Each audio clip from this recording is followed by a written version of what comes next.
Hello friends, मैं are के मिश्र।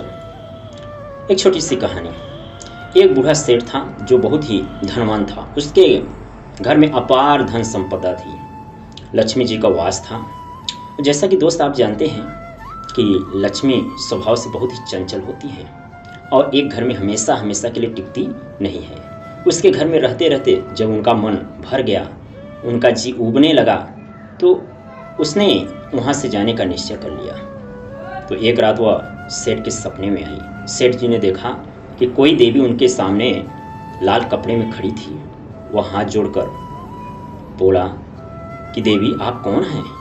उसने कहा कि मैं वैभव लक्ष्मी हूँ और कई पीढ़ियों से तुम्हारे घर में मैं निवास कर रही हूँ। मेरा समय समाप्त हो चुका है और मैं तुम्हारे घर से जाना चाहती हूँ। तुमने मेरे द्वारा जो धन संपदा अर्जित किया है मेरी कृपा के माध्यम से, तो तुमने उसका सही ढंग से सदुपयोग भी किया है। तो तुमने संतों को भोजन कराया, गरीबों को भोजन कराया, दुखियों और दीन दुखियों की सेवा की। तो मैं तुमसे बहुत ही खुश हूँ। तो मैं जाते जाते यही चाहती हूँ कि तुम मुझसे कोई एक वरदान मांग लो।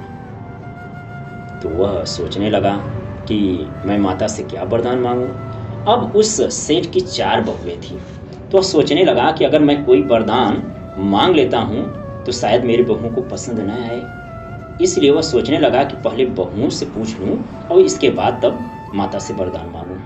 तो उसने हाथ जोड़कर कहा कि माता, मेरी 4 बहुएं हैं और मैं चाहता हूँ कि सबसे पहले अपने बहुओं से पूछकर ही आपसे वरदान मांगूं, और नहीं तो हो सकता है वो लोग नाराज हो जाएं। इसलिए आप कल मेरे सपने में आइए और मैं आपसे वरदान मांगूंगा। तो माता ने कहा ठीक है, मैं कल तुम्हारे सपने में आऊंगी। अब जो सेठ था, सुबह हुई, अपने बहुओं को बुलाया और जो रात के सपने की बात थी पूरी कथा सुना दिया। तो उसने कहा, बहू, तुम ही सब बताओ कि मैं माता लक्ष्मी से क्या मांग लूँ। तो सबसे बड़ी बहू तुरंत बोली कि पिताजी, माता लक्ष्मी से मांग लीजिए कि वो पूरा गोदाम और भंडार अन्न से भर दें, ताकि आने वाले समय में हमें अन्न से हाथ न धोना पड़े। कहने का मतलब है कि अन्न हमारे घर में कमी न पड़े। तो दूसरी बहू बोली कि नहीं पिताजी, यदि अन्न मांगते हैं तो उसमें कीड़े लग सकते हैं और अन्न खराब हो सकता है।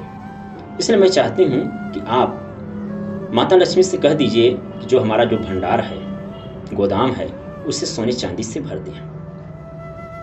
और तभी तीसरी बहू बोली कि पिताजी, मेरी राय है कि आप धन से भरा 4 महल मांग लीजिए। और जब 4 महल मांगेंगे तो चारों लोगों के लिए तो हो जाएगा और आने वाली पीढ़ी तक हमें कोई तकलीफ नहीं होगी, कोई दिक्कत नहीं होगी। और उस बूढ़े को 3 के तीनों बातें थोड़ा सा कम पसंद आया। तो छोटी बहू से पूछा, जो उसकी छोटी बहू थी, उसने कहा, बहू तुम बताओ कि माता लक्ष्मी से क्या मांग ले। तो छोटी बहू बोली, जो कि धार्मिक प्रवृत्ति की महिला थी, उसके घर में हमेशा से ही, बचपन से ही सत्संग होता था, संतों की सेवा होती थी, हरि कथा होती थी, भागवत पुराण होता था उसके घर में। इसलिए वह धार्मिक प्रवृत्ति की पहले से ही महिला थी।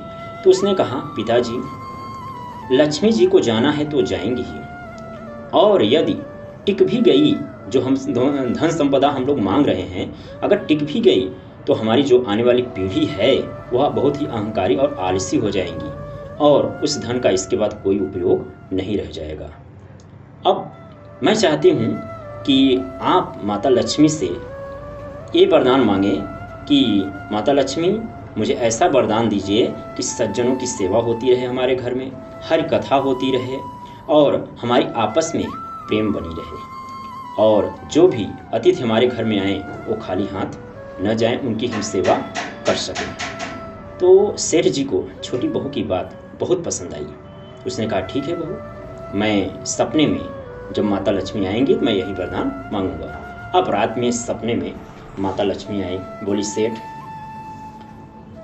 वरदान मांगो और मुझे यहाँ से जाना है। तो सेठ हाथ जोड़कर बोला कि माता, मुझे पता है कि आप जा रही हैं और आप जा रही हैं तो अवश्य जाइए, लेकिन वरदान के रूप में मुझे यही दीजिए कि माता, हमारे घर में सज्जनों की सेवा होती रहे, हर कथा होती रहे और हमारी आपस में प्रेम बनी रहे और जो भी अतिथि आए हम उनका अच्छे ढंग से सेवा कर सकें।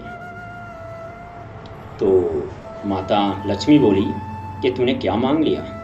तूने कहा कि हर कथा होती रहे, और जैसा कि तुम जानते हो कि जहाँ पर हर कथा होती है वहाँ पर सदैव नारायण का वास होता है, और जहाँ नारायण होते हैं वहाँ लक्ष्मी भी होती हैं। इसलिए तूने तो वरदान मांग लिया, मुझे वरदान तो देना ही पड़ेगा। बोली तथास्तु, तुम्हारी मनोकामना पूर्ण हो। तो इसका मतलब यह था कि अब लक्ष्मी जी का वास उसके घर में ही था। तो कहने का मतलब है लक्ष्मी जी अब उसके घर में ही निवास फिर से करने लगी और उसका घर हमेशा से ही खुशहाल रहने लगा और उसके घर में हमेशा संतों की सेवा, सज्जनों की सेवा, हरि कथा और अतिथि सत्कार होते रहे। तो फ्रेंड्स, यह कहानी आपको कैसी लगी? यदि अच्छी लगी हो इसे लाइक, शेयर और नए हैं तो चैनल को सब्सक्राइब कर दें। So thank you so much.